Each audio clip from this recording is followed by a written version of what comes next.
Hello, good morning, good afternoon, everybody. Welcome to our open forum, Shaping the Future with Multi-Stakeholder Foresight. My name is Philipp Schulte. I'm a Senior Policy Officer at the Federal Ministry for Digital Transformation and State Modernization in Germany. And I'm happy to see you all here on site and online, and also on the panel and on our online panel. I will briefly explain what this session is about, that we have an online moderator with us, Lars.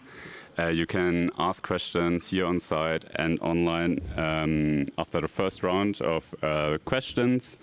And you are very welcome to ask questions, and I will also give you a lot of time for that, since I know some of the people here in the room have been involved in this exercise. I'm happy to discuss with you. So, what is this session about?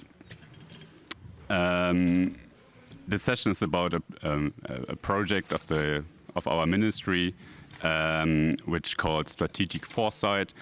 Some of you might know that Germany has published last year the first strategy for international policy ever, and there were several follow-up measures about this. There was funding for the IGF Secretariat, which we all really much welcome. But there was also a fellowship for international digital policy for young fellows, which are also around here on the IGF.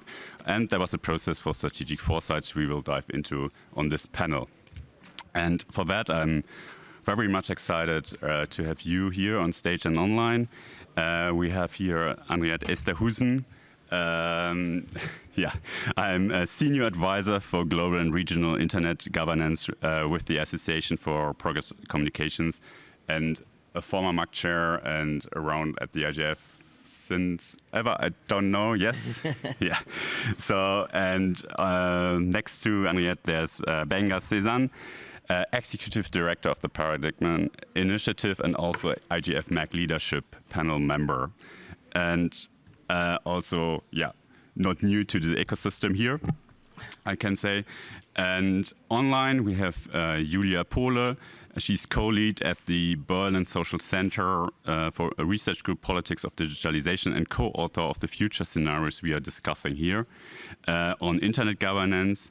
And in that role, she has been a task force lead and developed the scenarios we will discuss here. She's online and hope can hear us. Without further ado, I will give the word to our panelists, and starting with Julia online. Julia, you have been task force lead in this experiment on strategic foresight with our ministry, and maybe you can explain to the audience, which might not really be aware of this project, or maybe doesn't know what strategic foresight really is. What was your role? What did you do with the task force members? Maybe you can say also a word who was on the task force and what was the outcome. Yes, thank you. Can you hear me? Yeah, I can hear you well. Perfect. Thank you very much. And I'm so sorry that I cannot be with you at the IGF, but it's my son's birthday tomorrow, and I wouldn't miss this, not even for the IGF. I'm sorry. So I'm happy to join online, and I'm happy to say a few words about the process and the methodology involved. Not so much about the scenarios, we can discuss them later. But maybe for those who are not familiar with strategic foresight, I would like to make a few points of what strategic foresight is about, and then explain them on the example of our task force, what we did. So I think what is important to keep in mind when we speak about strategic foresight in the field of internet governance or elsewhere, that strategic foresight is not about predicting the exact future. And I think that's something that we also struggle with in this process. So it's really, strategic foresight is a process that helps us deal with uncertainties by exploring kind of possible futures. So it's more about like thinking how we could prepare ourselves for different scenarios rather than trying to kind of guess what will actually happen in the future. So by using strategic foresight, and I think that's the motivation also of the German ministry to kind of launch this process, kind of decision makers and stakeholders can better understand certain uncertainties that there are in the world and in which direction they might develop, and then prepare for disruptions before they actually happen. So, and that brings me to my second point. So the first one, it's not about predicting the future. The second one, it's actually about developing future scenarios. So developing scenarios that are basically stories of plausible futures. That means that the futures that we develop in these scenarios, they don't have to be realistic. It's very likely that none of these stories that we developed will ever happen in that way, but they need to be plausible. So in some way they could happen if certain kind of circumstances come together. So these kind of stories that we developed, or these scenarios that we developed, are designed to highlight in different ways how the future might unfold, and then help us understand how we can, with certain actions, kind of go in one direction or the other. So for instance, in the project that we're discussing here, which was called Strategic Foresight Internet Governance in the year 2040, and was commissioned by the German Ministry for Digitalization and Transport. So before we actually changed the name of that ministry, we created 4 distinct scenarios for internet governance in the next 15 years.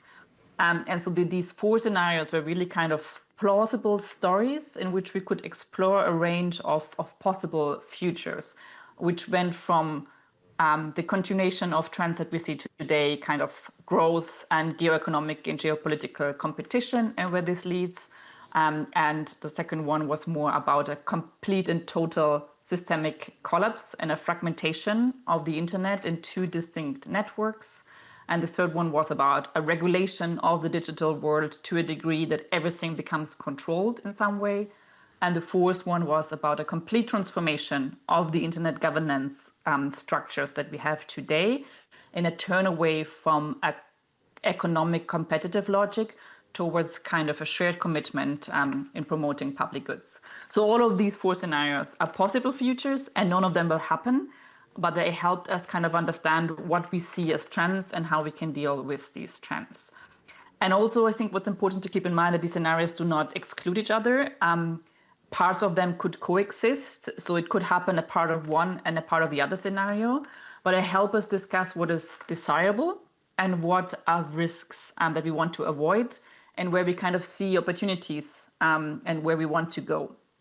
And for this very reason, I think strategic foresight has been a methodology that has been used by international organizations, also including a lot of UN agencies and by the European Commission, but also a lot by civil society organizations since the early 2000s, to kind of inform decisions, inform actions, and also inform policies. And I'm sure that Henriette and Benner will tell us more about it because they probably have used foresight in the past too.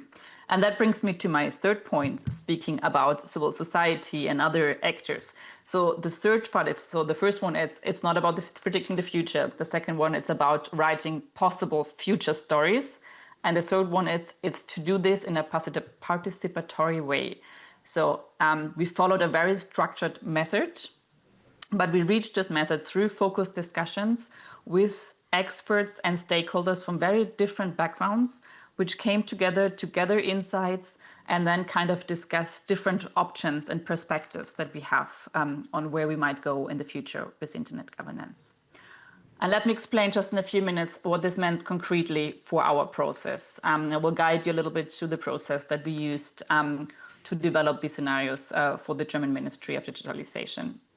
So the entire process was mandated by the ministry, but it was coordinated by the German Agency for International Cooperation, the GIZ.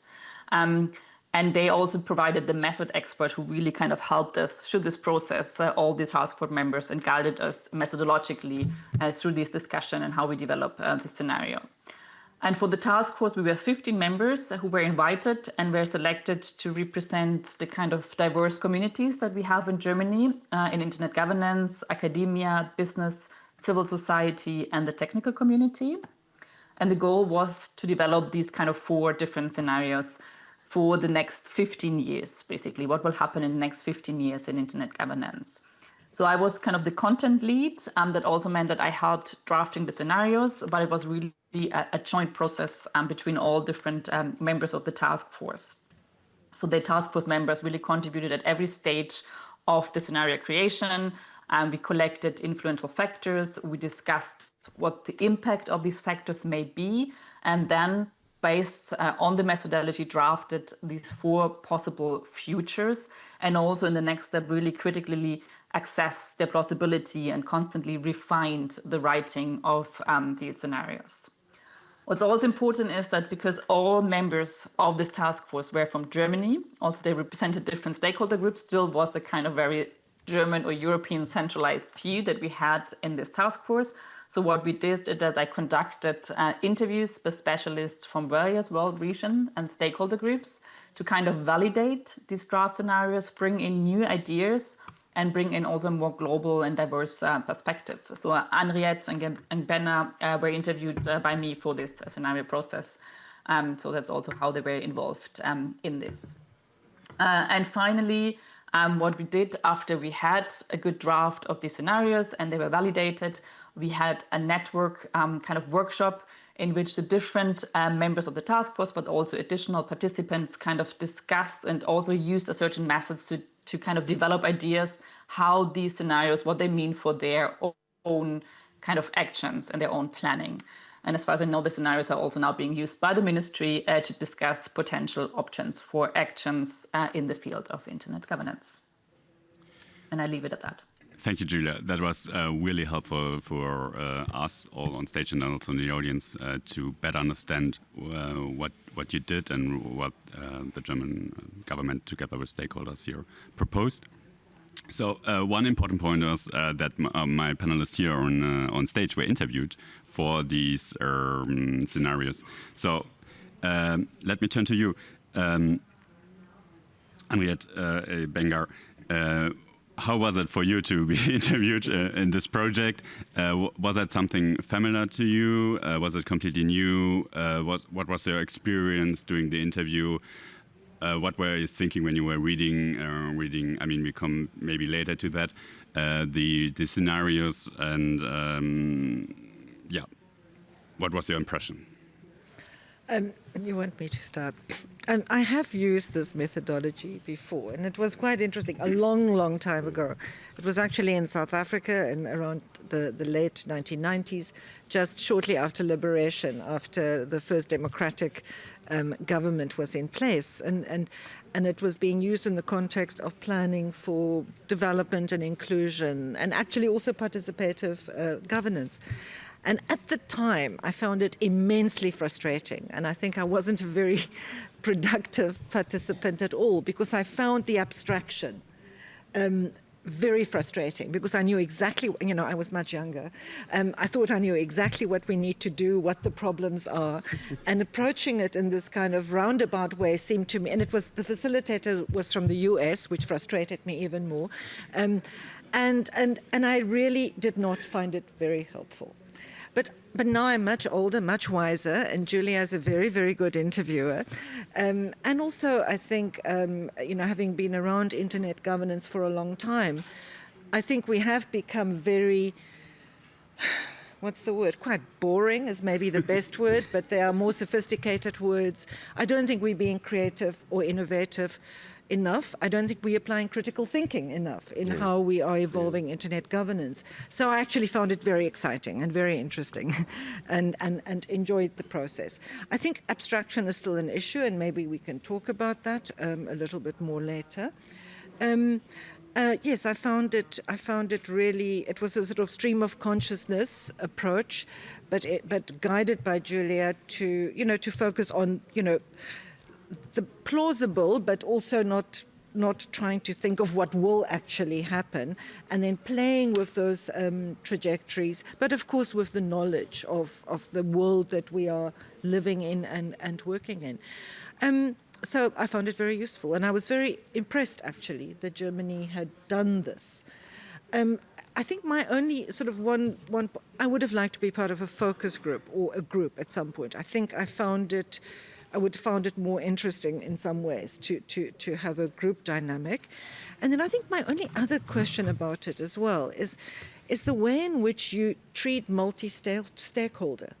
in how you are approaching the future of internet governance. And I think in that sense, the study itself, I think, perhaps did not unpack or deconstruct what multi-stakeholder is. And I think I would have actually possibly found it more valuable if it was scenarios of governance, effective, accountable, whatever governance. Somehow I felt that the focus on multi-stakeholder became a little bit one-dimensional. You know, civil society, business, government, technical, which I think is actually one of the weaknesses in our entire ecosystem. Well, it wasn't my first, but talking to Julia was also it was very interesting. I do interviews a lot, either from, research interviews where people are hoping that you are supporting a thesis, or to media interviews where people are hoping they can pigeonhole you into position. So this was very helpful, that there was no target outcome. You could think. And I think it was very helpful to be able to think on your feet, well, maybe on your seat, able to think while you're having the conversation. I'd done this in 2007, a while ago, as part of the Desmond Tutu Leadership Fellowship, and we're trying to create scenarios for the future of Africa. It was an interesting process, because for us at the time, it was like a compromise. There were people who felt things were going to go this way, and there were people who felt things were going to go the other way. The optimists, the pessimists, and maybe a small group in between. So doing possible futures, was sort of a compromise. Like, everybody felt heard, and everybody felt that they saw their future in this. And what I also found interesting in this, I mean, like Henriette said, it was good that it was a government. Typically you would have this kind of projects by civil society thinking of the future, but it was good to know it was a government. And one of the things, I don't know if Julia remembers this, but one of the things that I was very keen on was implementation. Whatever that as you continue to implement, you're able to look at the scenarios and adjust. Because one of the beautiful things about, possible futures is that it won't happen exactly the same way. But when something happens close to the scenario that you've sort of discussed, then you have an opportunity to either align or to run away from certain things. And I'm glad to hear that is happening now. So for me, it was fun. There was no exact destination. There was no hidden agenda, so it was a better conversation to allow me to think and to speak to the issues as I saw them and what I thought could happen. The other involvement I had with scenario planning, and I think that Henriette was also involved with this, was I think in 2008, was it Elon University? I don't remember the name, talking about predicting the future. And I remember one of the things I said about the future at that time was that we will begin to find confusion between work and play. And so sometime during COVID, they sent me an email and said, oh, wow, what you said is what is happening now. And I was like, no, I did not predict a pandemic. I was just a bit scared that was going to be something that would happen in the future. So I think it was very helpful, because when that moment came, I felt prepared. Because you had thought about it. And I think this is one of the beautiful things about creating possible futures. Yeah, thank you so much. That was super rich already, and it highlighted some of our ideas, but also some of the challenges within the process, but also in the outcomes, or which the outcomes highlighted some of the challenges of the current environment, current community. And thank you so much for your thoughts here. Julia, do you want to react directly, or otherwise I would ask you, what are your key takeaways or the defining event in describing these scenarios? What do you consider to be the defining characteristics of the multi-stakeholder governance of internet, the multi-stakeholder model of internet governance, which we had pointed out was a bit one-dimensional? I think that's what you said. And maybe actually it's fun that you said that after reading the reports, because that's what actually our finding was before starting this process. Yeah, but so you might have now a better basis for discussion. That's at least our hope. But I don't know, you are heavily thinking about the multi-stakeholder process and having published about it. What is your opinion? Yeah, thanks. Well, I also really kind of enjoyed, for me, as I usually, I'm a researcher, I work in academia. We don't usually think about potential futures, right? We look rather at the past and the present. So for me, it was also a very interesting kind of exercise. And I've done this 3 times now, also in internet governance before in different contexts. And I thought it was very interesting. Also, I really enjoyed the interviews because they really broadened my perspective, and I learned a lot from these interviews. But I think when we get to the stage where we really wrote the scenarios and I looked at them with some distance after a while, I think what strikes me most is that the most important factor in almost all scenarios, maybe a little bit less the last one, which is about a complete transformation, but the first 3 the key driving factors is actually the role of states and the role of governments. So in each scenario, the kind of actions of states, in particular of important states, the US, China, but also Russia. Then of course we are from the EU, so we kind of looked also at the EU. But the actions of particular states, including also emerging kind of powers, and the relationship between states and governance was really the key defining factor in each of the scenarios. So geopolitics and so also geoeconomics in some way were the main drivers for transformations in these scenarios. And were also the main drivers of the future and the main kind of key factors for the future that we imagined. That's to say, we actually started writing them and we wrote these scenarios before President Trump took office again. And before we kind of saw this increase of geopolitical tensions and economic competition that followed his taking office again. So I think today we would have gone even further in emphasizing the role of geopolitics and geoeconomics in these scenarios, and kind of written them even more around these kind of tensions that we see.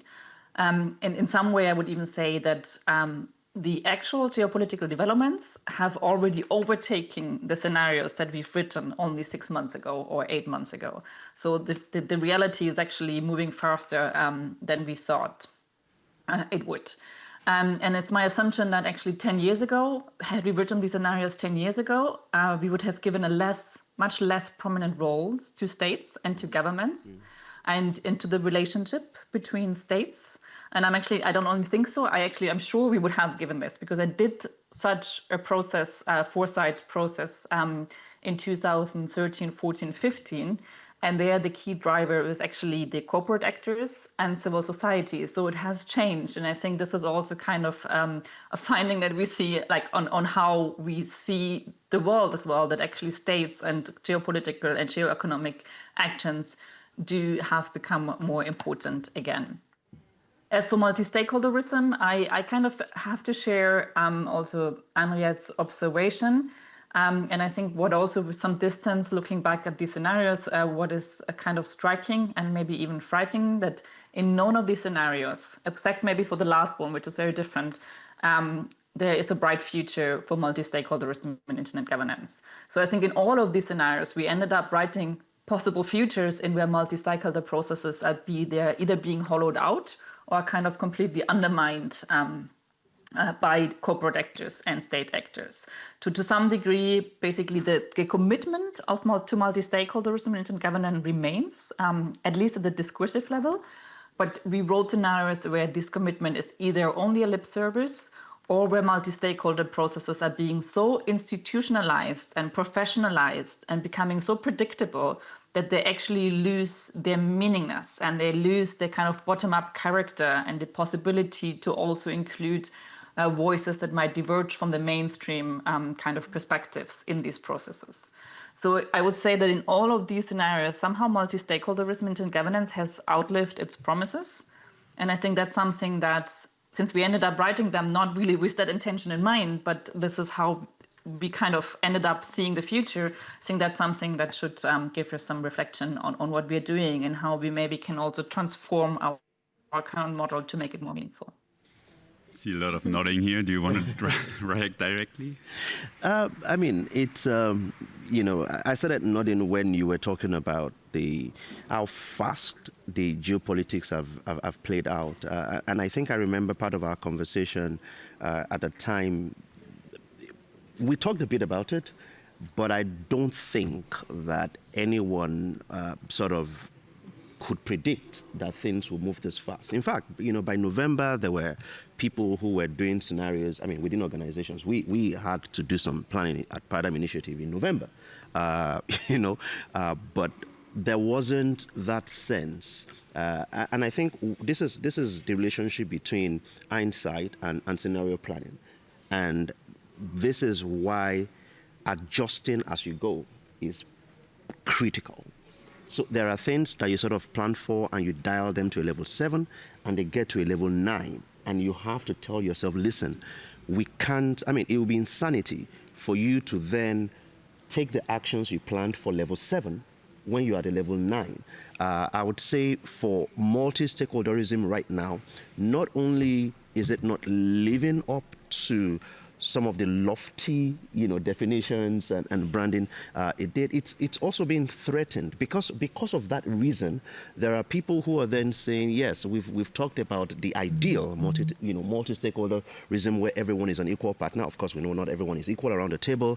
It hasn't worked, so let's try this other less perfect but pragmatic model. And that itself is a challenge because I think, and two things for me. One is, yes, we must adjust, but we must also never lose that opportunity to dream of, to wish for a better scenario. It won't be perfect. We have to adjust, we have to be realistic, but we shouldn't move from optimism straight to, pessimism. We should maintain a healthy dose of realism and say that some things may not be working now, but it is still possible to get things to become better. Let me comment on what you said emerged about the role of states. I think absolutely. Now, that's not a surprise to me. And in fact, what is a surprise to me is that there's still reluctance to talk about enhanced cooperation in this space, which is, one of the WIS's things not to be named, words not to say.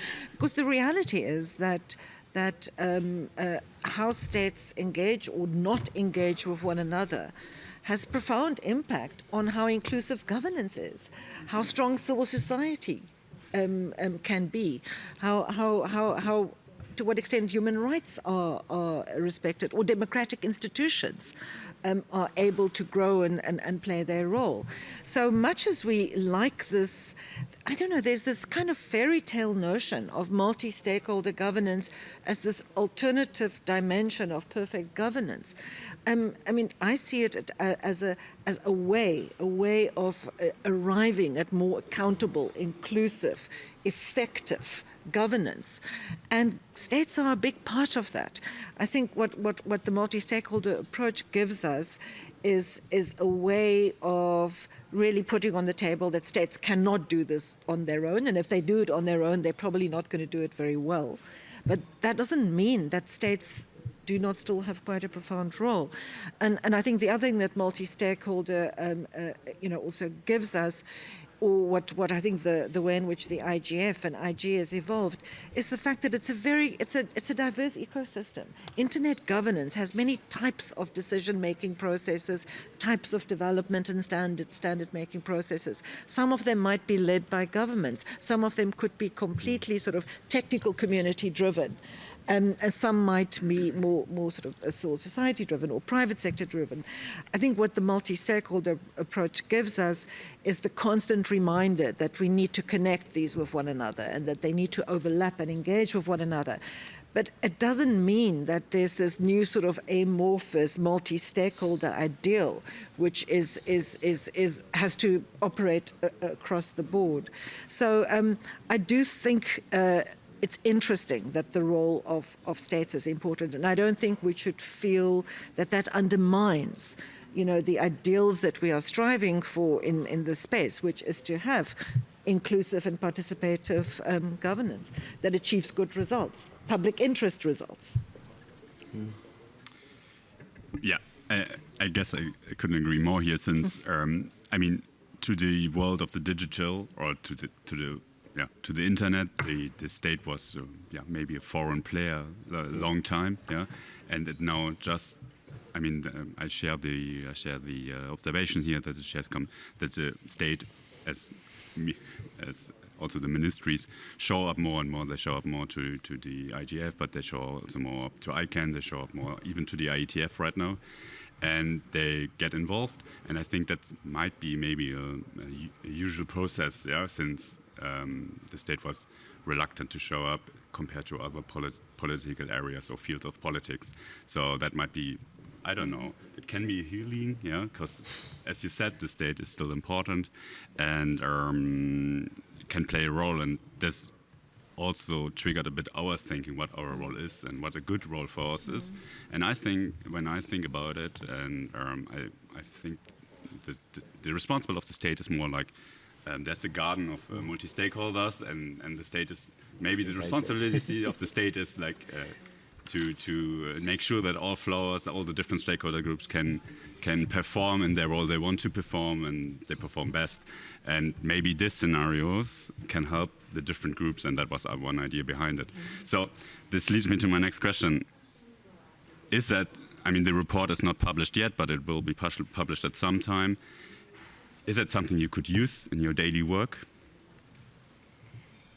Absolutely.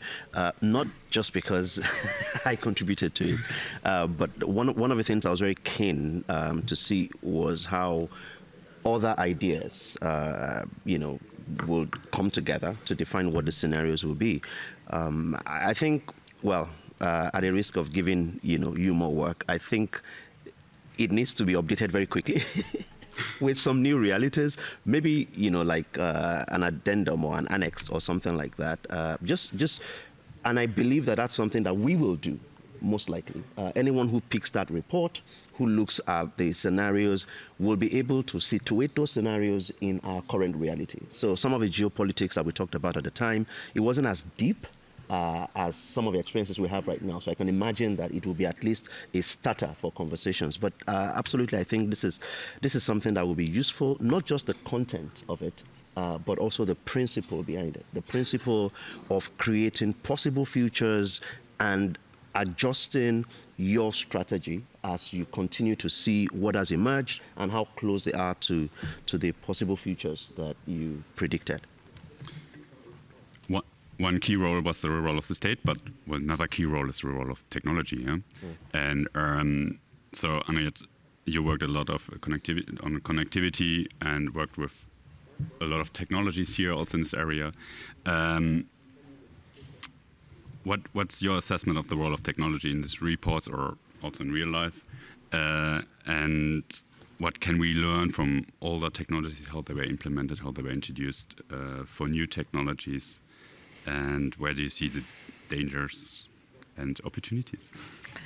You're taking me away from scenarios now and foresight to reality, the present. I think one of the strengths of the report is that it does allow us to think of technology in both as a force that has actually impact on its own, as well as a sector that interacts with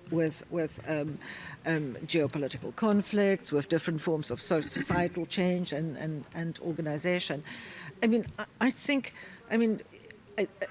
You were also going to ask me at one point, when I was so actively involved in trying to build internet connectivity in Africa in the sort of 80s, 90s, early 2000s, what our hopes was. And I think this is also a shift from WSIS and WSIS plus 20. I think it was very much a belief, naive, obviously, that access to technology, and particularly access to communications technology, will be an equalizer. That it'll be an equalizer between rich and poor, the center and the periphery, men, women, non-binary, that individuals, that it would be this set of tools and processes that creates engagement and cooperation. And of course, it didn't quite pan out that way, but that is still part of what technology gives us. So I think, the hard part about Foresight, but also the interesting part, is to look at how this complex way in which individuals and societies engage with technology and are changed by technology, how that will play out in different scenarios. And maybe that's also one of the reasons why the role of states emerged as important, because I think when faced with unpredictability, there is also, I guess, a tendency to look at who are the institutions in this context of unpredictability and insecurity that have the capacity and the responsibility to make sure things don't go wrong. And I guess that's also naive, because we also know that both corporations and states are unpredictable themselves. So I'm not giving you a good answer here, because I think that it is. So I'm going to actually answer the question you asked, Banga, which is this useful in my work? Not particularly, because I think it could. Is the report useful? I'm not sure if the report will be useful. I think the exercise is enormously useful. I think participatory processes like this are very valuable to the people that are part of them. So I think to make the report useful, you'd have to find a way of using it in a context where people are actually able to discuss and think about it and engage those scenarios. And then I think it could be very useful, because I think we do need to think more creatively. And I'm just going to give one example. We probably don't have much time, but this year, for those of you who don't know, but you've probably all heard so much about the World Summit on the Information Society. By the way, the action line on enabling environment, that's what governments are supposed to do, create an enabling environment. But when the WSIS was reviewed by the Commission on Science for Technology, which is a UN body, it's part of ECOSOC, it was shortly after the US government had taken a position on not wanting to support the Sustainable Development Goals or use the concepts of development and sustainability. It was also shortly after the US had pronounced that gender is biological and there are just two sexes.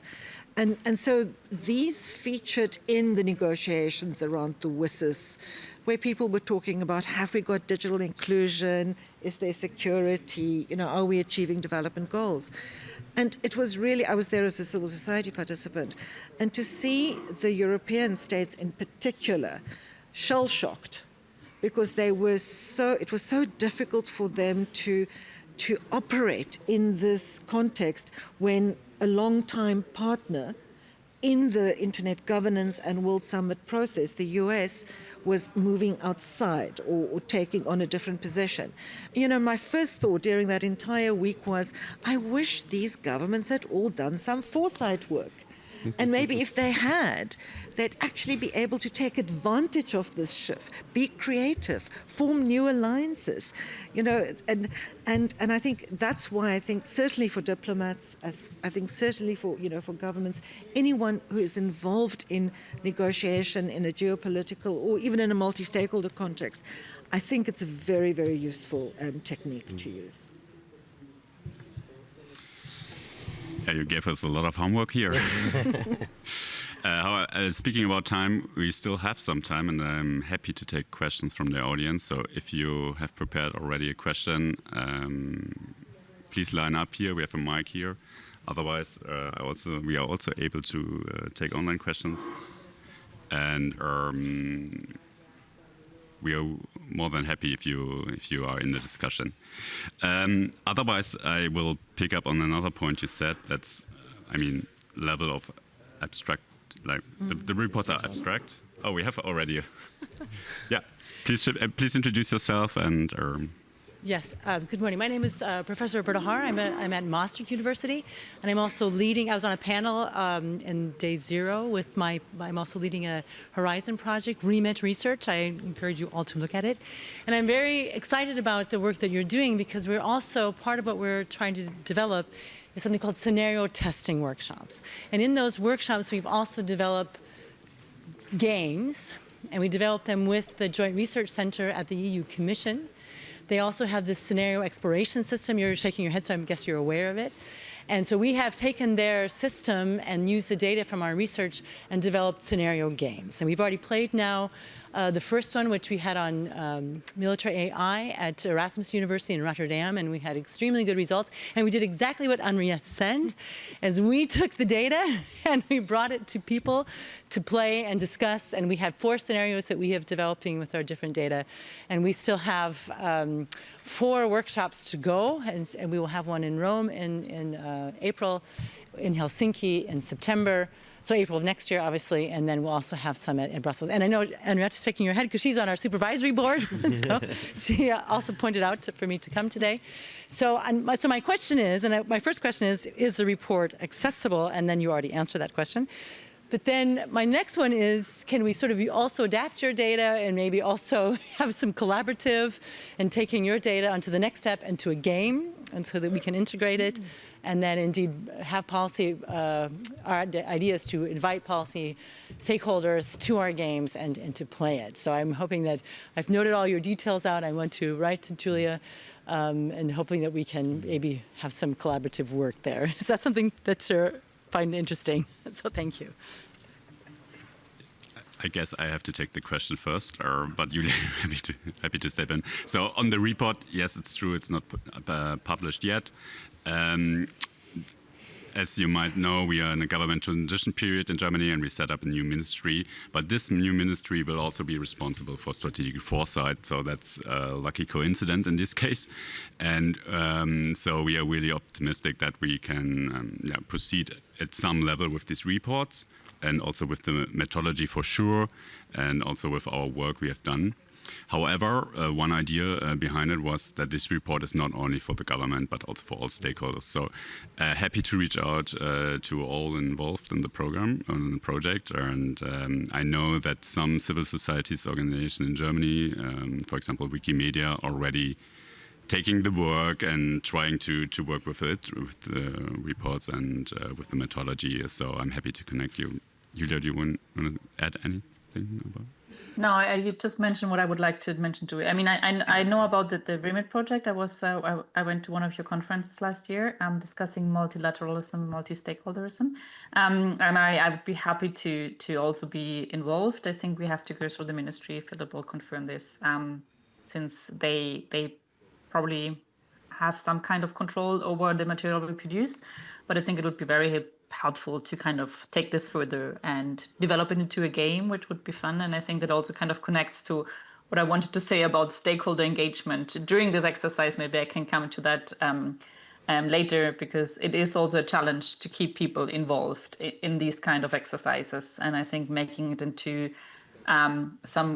bringing it to another format also could be very helpful in a learning process for us all on how we can do this differently as well, to maybe make it more fun for everybody involved and make it more meaningful, also the output, and take the output to something that can then be kind of used elsewhere. Yeah. Bertrand. Good morning. My name is Bertrand Lachapelle. I'm the Executive Director of the Internet and Jurisdiction Policy Network. 2 things. One, first of all, congratulations to the German government for having undertaken this thing, because I think it's a perfect place and venue for discussing also the meta level of how our institutions are going. The tool of scenario or foresight is definitely a good one. I am extremely frustrated that you cannot present this, because it would have been a perfect session to build the session around this. So I'm waiting impatiently for the release of the scenarios of the Foresight report. The second thing is precisely about these kind of exercises. And they are extremely important. We know the limitations of those things. You know the benefit of engaging the people. It's mostly the process of developing those things that is the most interesting, because it allows people to express what they see as the trend, what they see as the drivers, pro or negatively. However, there are things that are always extremely difficult to anticipate in those environments. Call them the black swan or the unexpected events. For those of us who are old enough, we can remember that when the World Wide Web emerged, everybody was talking about America Online and the domination of America Online and how the future of electronic communications was going to be those mammoth companies or the telcos. And then something happened on the side. I want to keep faith in the fact that the multi-stakeholder spirit, not the model, because there's no such thing as a multi-stakeholder model, but the multi-stakeholder spirit not only will be alive, but that it will ultimately permeate everything, because the reality is today, because of those geopolitical tensions, we are seeing more than ever that the governments together cannot solve those problems. I want to highlight, and I've said that in other sessions, in 20 years since the WSIS, there hasn't been one single agreement among all governments on digital issues, except a cybercrime convention sponsored by one of the countries that is the most present behind cybercrime. That's the ultimate irony of the limits of the multilateral system, which has to be preserved. Don't get me wrong. The states are absolutely fundamental. But our inability so far to bring the different actors around the table in environments like the IGF and other venues is one of the reasons why we're struggling to address those problems. At this juncture, this exercise about scenarios, we need to also think a little bit more about what we want, not only what the trends are. And to finish, the WSIS plus 20 process at the moment is entirely focused on producing another resolution in December. There's one thing that it should say and set the stage for, which is what is going to be the future of the IGF? When do we discuss in 2026 and where the evolution of the mandate and the evolution of the structure of the IGF? And as you're discussing scenarios, thinking about the institutional arrangements internationally is a core follow-up, I think, for what you've been trying to achieve. So I couldn't track a real question here, but provoking comments. Is anyone who wants to react? Yes, thanks a lot for that. And I underlined want here when you were saying we should keep in mind what we want. And that's something I was speaking to earlier when I said there is reality, there is history, there is data, but there is also the desire that we have. And we may be faced with challenges, but we need to come to the table with an ideal scenario that we want. You know, what do we want? Because the challenge is, if you're frustrated by historical data, if you're frustrated by some scenarios that paint a bleak future, then there's no point. We might as well just throw up our hands and say, let's sit down and watch the TV. But if there is something that we want, I mean, what this brings to mind for me is if you're running or sailing or flying against the wind, you could either submit to the direction of the wind, which then means you will go anywhere the wind takes you, or you could drive against the wind. You know, my mathematics interest comes into play here. You think of the velocity to use, you think of the direct angle of inclination, so that worst case scenario, you will not be pushed away and you will end up where you want to go. So I think it's really important that we know what we want, and knowing what we want has to come from everyone on the table. It cannot be what the government wants. It cannot be what only one stakeholder wants. It has to be, of course, we all come with what we want. We have conversations. In some cases, we have consensus, and we will come together and agree on some things. But it is absolutely important to, you know, for the want of another phrase, to keep dreaming. Sometimes I've known Benga since he was very young, and sometimes he makes me feel very old, and sometimes not. But today you make me feel very old, because I think that, of course, we have to dream, but it's not just about dreaming. It's about concrete things. I mean, what is the WIS all about? It's about a people-centered development, human rights-oriented information society where people can use technology to improve their lives. To me, that's more important than having an IGF, frankly. But I believe we need the IGF to get there. And I do agree with Bertrand that we have to renew the IGF. And I think that's actually, I think, an interesting point about the Foresight exercise as well.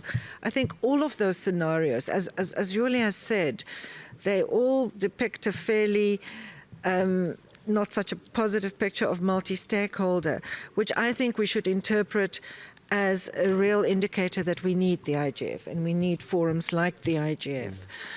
I think for me, the important thing, though, is that it is an IGF which allows the wind in and doesn't close all the windows so that we can sit in our sort of safe, comfortable, multi-stakeholder space. Because I think, Benga, the reality is we don't all want the same thing. Oh, yeah. And I think that and we're not always going to have consensus. That doesn't mean that we shouldn't be in active, open conversation with one another. So for me, an IGF that actually allows us to tackle the big issues of geopolitical conflict, of the dominance of big tech companies which are denouncing international law and in fact sometimes have the support of some states. That denounce international law, the fact that there's authoritarianism and that there's war, conflict, poverty, and technology has become plays a very active role in all of this. I think we need the IGF, but we then need to be brave and courageous enough to actually tackle those issues at the IGF with the assumption that we're not necessarily going to agree, but at least we need to be able to have, and I think that's where the multi-stakeholder thing is very valuable, to have conversations that comes from different perspectives and with different beliefs, but talk to one another. Yeah, rereading the scenarios, my impression was that, and picking, like starting from your comments, that we are better in knowing what we don't want instead of knowing what we want. Yeah. And so my question is, how do we get how do we know what we want to? So how, like, is this a project, or do you can think about other projects, or what would be now natural follow-up steps here now to better know what we want and to implement it finally? Maybe Julia can start here. Like, how would you take love to continue the work, or would you do you think that there's a better option or a better process to? It's a tough question. So first of all, I think I'm maybe in retrospect, like looking back and what we did, I think there is a concern that I had. I had a different role because I was kind of, as the lead of the task force, involved in all the steps and writing the scenario, so I kept engaged. But we lost a lot of the task force members over time because, of course, we're all very busy and we all have kind of limited time and limited resources, and we have to kind of believe in a process in order to kind of be part of that process. And I think what would be really helpful is to do this kind of process, or even take what we did now and move forward and see why this matters also to the task force members who wrote this report, and kind of show them the very kind of clear benefits. And I think one of the ideas on how to make this more meaningful would be to actually see what now, for example, the German government who mandated this process is doing with whatever ideas we developed, and how these ideas actually kind of help people within the ministry, people within the government to figure out what they want, as you just said it, or figure out what they don't want, and how this impacts whatever the government should be doing and should not be doing. And I think that's the kind of opaque part for us. And this is also meant as a criticism on our task force itself, because we had difficulties kind of picturing where we were going. It's not meant as a criticism of the process itself, because I also know that how it was organized, we had a government change in between and whatever, and the funding was also meant to engage stakeholders with each other. But I think what would be really helpful is to actually have people from the ministry in the task force next time you do this, or when you take this to the next step, because I think it would be extremely interesting to actually have people talking to each other about where this leads us and where would we want to go. And I think that would also help the task force member better understand what their contributions are leading to, and it will help the government who is mandating this process better understand where these ideas are coming from, what kind of competing visions are behind this, what kind of competing perspectives or even compatible perspectives are behind this. So I think this is one of the way I would say this, take this forward or make it better in the next round. Yeah, that are valid points, and it's good to hear that, because we were a bit reluctant to be on this task force because we don't wanted to have a government-steered process, so writing our own scenarios by stakeholders and then use them as a lip service. So we really wanted not really to get into the scenarios. I mean, and I agree that it was a lot of work, and this was also the reason why the stakeholder group was mainly people from Germany or Europe, because otherwise it would be even more harder to bring them all together to Berlin, 2 to 3 times, and to work on a scenario. So there were some restrictions, as I said, but our hope is that with the new government and with the new responsibilities in the ministry, that we can learn from this process and take it to the next level. But coming back to my original question about implementation and alternatives, what is your? So I can go back to this word "want," and of course I agree with you on starting at times from what we don't know, what we don't want. In fact, in itself, knowing what you don't want is like knowing what you want. I want not to have what I don't want. And we had this conversation on leadership panel.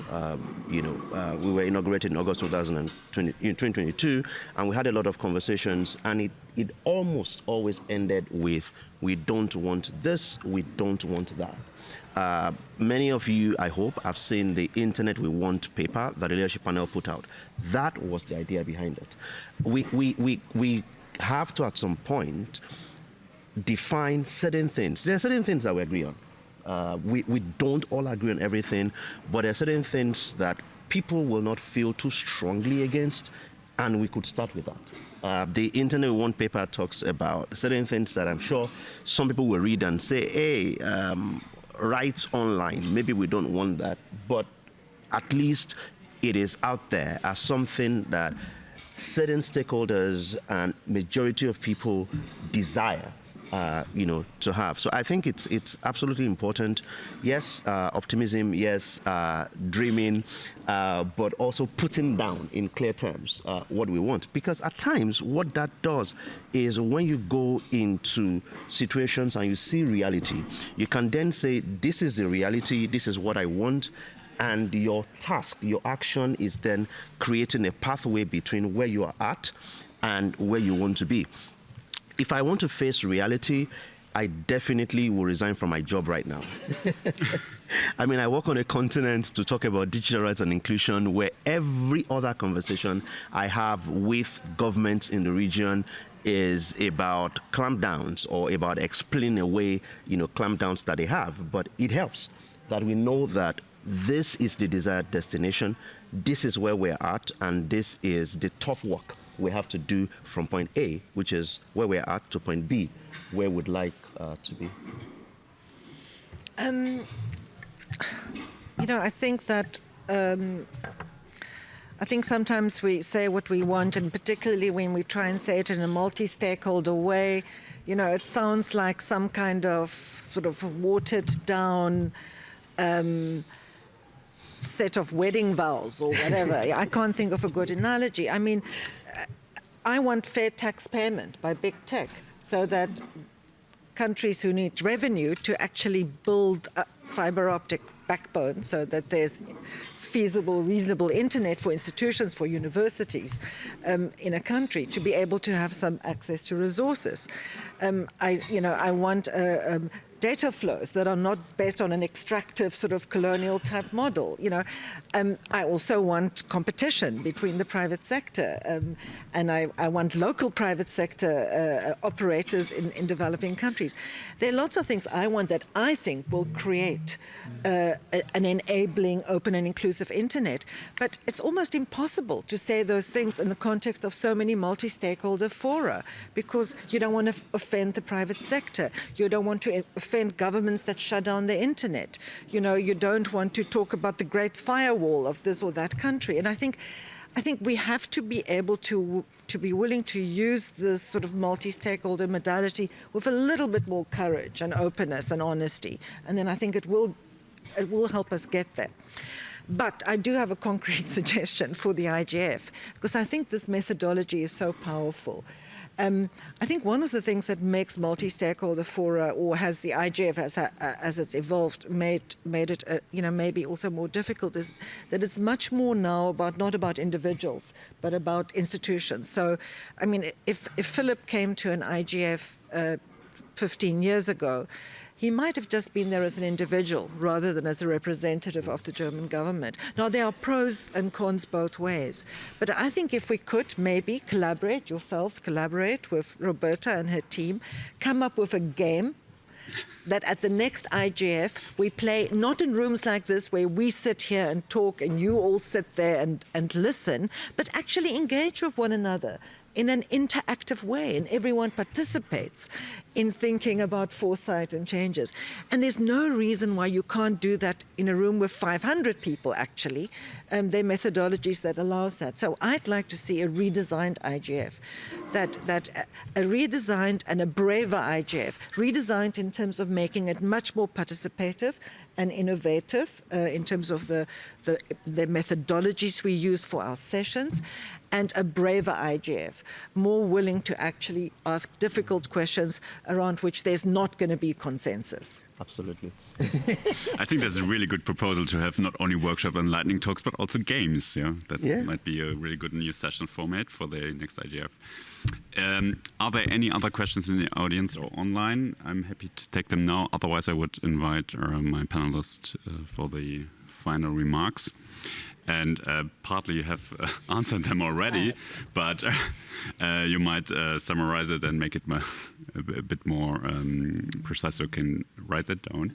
So you have you articulate wishes for the IGF, but you might also articulate wishes for the German government or other governments when we now would get funding for another process of that. What are your three main wishes? What should be the outcome? And would you support us? Benga, you want me to start this time? Why don't we let Julia start? As you want. You want me to start? Yes, please. Okay, that's a tough question when I have to think that the German government should be doing this. I was actually thinking that what I would like to have as this kind of exercise on. But yeah, as like Anja just said, maybe we have to be a bit more courageous and in kind of tackling the elephants in the room. So I think what would be one of the things I would like to see a foresight exercise on is the practices of big technology companies in creating digital barriers and closed ecosystems. Because I think there's a lot of talk recently about the potential fragmentation of our digital space due to governments and government regulation and digital sovereignty, and a lot of fear related to this. Much of it is coming out of a particular idea that we need a certain kind of digital space that is even free from governments. I think we had this discussion right now. But I would like to see more attention being paid to how the dominant business models of our current platform economy fragment our online spaces and lead to many of the phenomena that Henriette also just mentioned. So I think that would be one of the issues that should be tackled. Whether the German government is in a position to do this, I don't know, but maybe we have to be courageous. I think it would be interesting I support what Julia just said. I think because the role of states emerged as so important in the exercise, maybe some activity to look at the role of states, but in a more creative way. Not just look at, digital services, digital market act, not just look at, often I feel governments feel that in their toolbox there's basically repression and regulation. In fact, governments have a huge toolbox that they can use. They can do so many good and engaging and exactly, and as Philip is saying, this kind of thing. But maybe to use this in the IGF context, perhaps, to work with other governments about, you know, what is it really that governments can do to help us to enable this, what the multi-stakeholder ideal represents, which is inclusion, accountability, and creativity. In other words, so instead of always, you know, governments being kind of the silent partner or sometimes the problematic partner in this multi-stakeholder journey, to be a really enabling partner. That would be something exciting to do. And my other remarks I've already made. So in the spirit of dreaming and staying what I want a permanent mandate for the IGF that clearly has, you know, review mechanisms built into it. I want an IGF where we can have difficult conversations, where we don't pretend or hide behind diplomacy for certain conversations. It gets very frustrating for me when it is very clear that this is the elephant in the room, and we all sort of tiptoe around the elephant, you know, in the name of either diplomacy or something else. We should have difficult conversations because ideally, we want what's best as a final scenario. And one very key thing for me, if there is something the IGF has done, it is that it has thrown up the value of national and regional initiatives that are mostly self-run.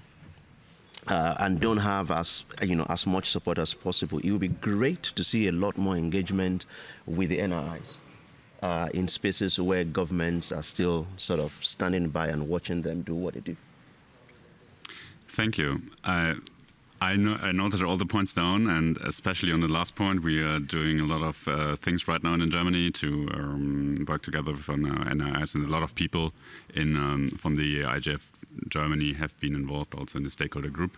So the only thing I have to say is thank you for being here, for sharing your expertise, but also your impression and your criticism. That's more than welcome, and I hope we can present the report soon and work together with the reports or with other methodologies and to think about the issues we are concerned with in a new and refreshing way. Thank you.